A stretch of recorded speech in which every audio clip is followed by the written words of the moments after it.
Hey guys, how are you? Joe here, doing a quick video on that thing, and that thing is one of the fastest computers from 2013.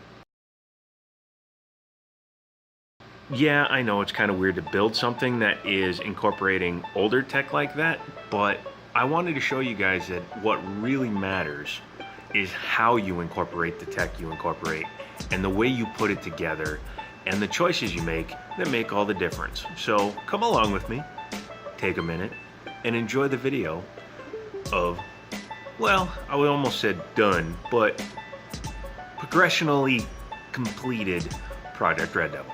Let's begin with a larger overall view of the system, and I will list what's in here as well as the year of release, which will help you understand my title statement.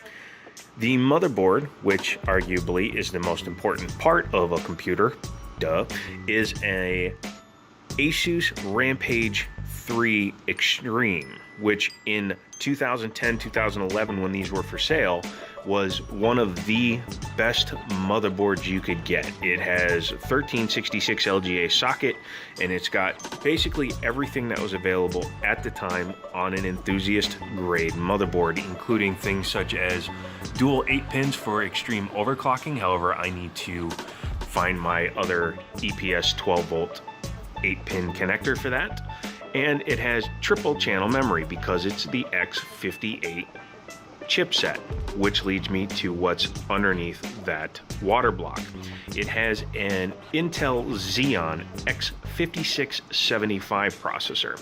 I got the idea, well, I picked that processor because of a video I watched from Tech Yes City, and I will link it in the description down below.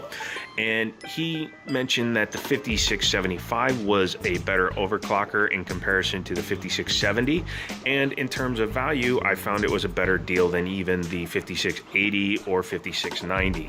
We'll come back to that. That was released in 2011, so that's the 2011 component. The next component would be the graphics cards. These are EVGA GeForce GTX 770 Hydrocopper classifieds.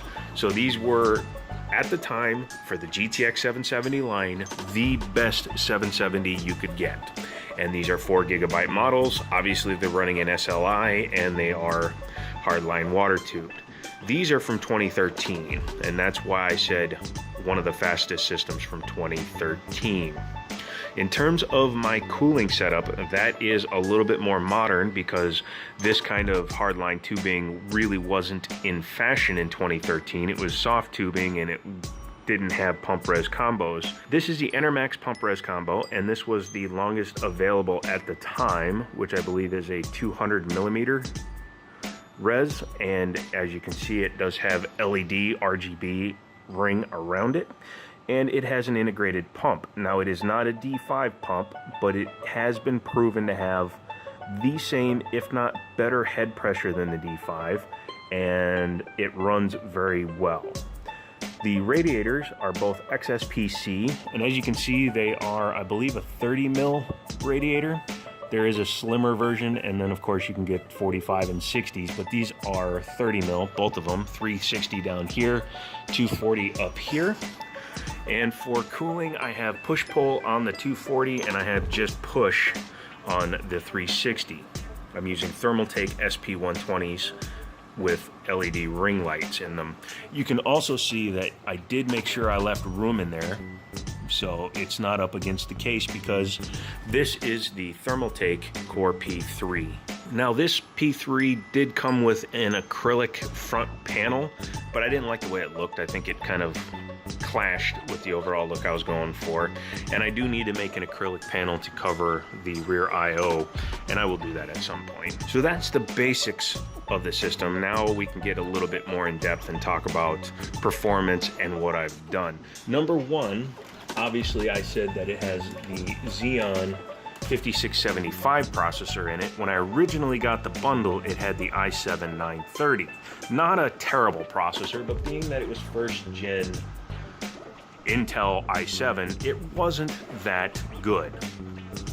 It did a 600 and 64 CB score, I think, and that was with it overclocked to 4.33 gigahertz, and that in and of itself caused damage to this motherboard. It burned out my audio chip, which was the magic smoke I was smelling, but couldn't finally place it until later, which I talked about in that video. The reason I overclocked it that far was because I knew I had the Xeon coming and I wanted to see a direct apples to apples comparison in a certain gigahertz range. Granted, this is a 6-core 12 thread, the other one's a 4-core 8 thread, but I wanted to prove my point. So I am running a Kingwin fan controller, and I have a fan splitter hooked up, so I actually have all 7 fans connected, even though it's running on 4 of them. It's just 3 of them run off of a single control knob. And it works well, keeps the system very cool, even under full load. This is the main reason I went with the Xeon processor. That's its stock. That's what I have it for daily driving. As you can see, it's set at 100% because we are running a Cinebench. And I already ran it once, and I'm running it again to see if it conforms to the same numbers. And, you know, having 12 logical processors always helps. And there you can see 1048 at 4.61 gigahertz. Now, I did tweet out a picture of it at 4.82 gigahertz where it ran at 1094, and I did get it to boot and run Cinebench once at 4.99 gigahertz, and it ran at 1101, but it crashed the system before I could save that number, so she don't count. That number was repeatable. So is that one, as you can see. But 1048 on a 6-year-old processor, almost 6-year-old processor, is pretty damn impressive when you look at, you know, things that are close to it. 4770K, 822. Let's see, my old 4690K was overclocked to 719. And you actually, because I've run the test a few times, have to scroll down to get to my highest 930, which was 664, and that was when it killed my audio chip on the system. So yeah, I think that pretty much speaks for itself in that regards. So just to show you, that's what I paid for this processor, $40.40, and that included shipping from California. So even if you consider the envelope he sent it into me in, which was a $3 to $4 envelope, it's one directly from the post office, as well as regular shipping, he paid $7 in shipping. So he spent $11, which means I paid $29 for a 6-core 12-threaded 5675, which when it was released in 2011 was a $1,445 MSRP. Folks of the internet, as you can see here, I've done the math, and this processor cost 2% of its original MSRP. 2% is what I paid. That means in 5 years, this computer processor has lost 98% of its value. Yet it is dollar for dollar, penny for performance, better than even a Ryzen 5 1600 or even a 1600X in my opinion. Yes, they are faster in Cinebench, but in terms of dollars per performance metric, you cannot beat that. Spend $29 on a Ryzen CPU and see what you can get. You can't. Next, I'll put in some footage of games, and then we will talk about that at the same time. So first, let me run a Firestrike, and I'll show you the results of that as well. I do find it necessary to point out that yes, I built a custom water-cooled SLI graphics card enabled gaming machine, and I use my phone to watch YouTube while benchmarks are running. And as you can see from this screenshot here, I managed to get a score of 16,515 on the graphics score, which is about 1,000 points higher than a GTX 980 superclock. So yes, 2 classified 770s in SLI will beat a 980. The physics score is the score I like the best because that is almost double what it was on the 930. On the 930 it was like 78 or 7900. On the 6-core 12-threaded Xeon it is 15,126. giving you a combined score of 13,117.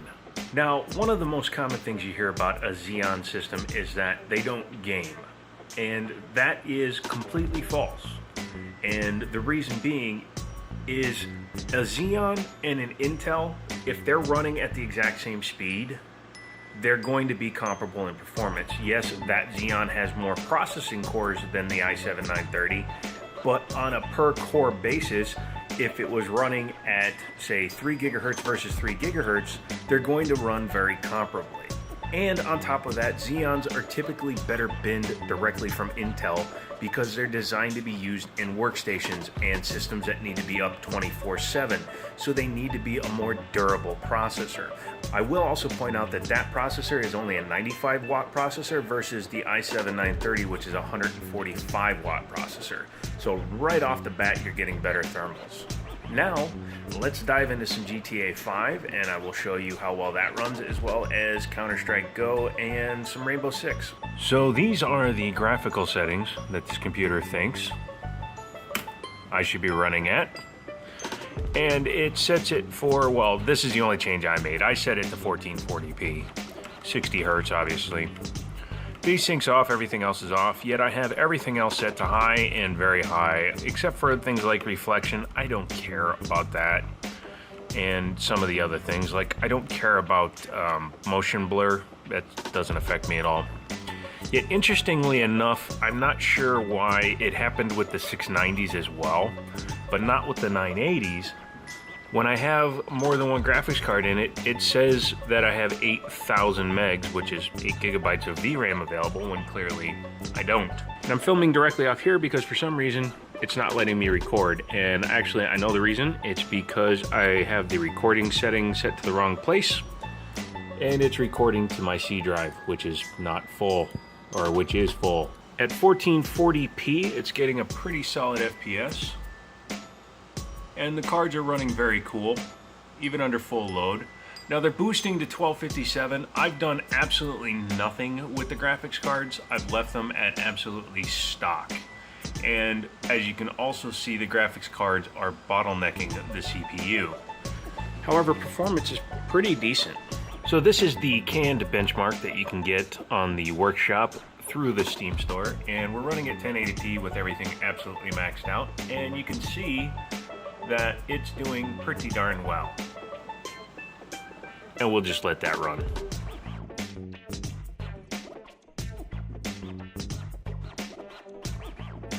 So what would I say is a conclusion for this video? Well, I did use parts that are old. Anywhere from 3 to 7 years old, depending on, which component we're talking about. But I think you'll agree, I built a system that's still, even today, considered quick.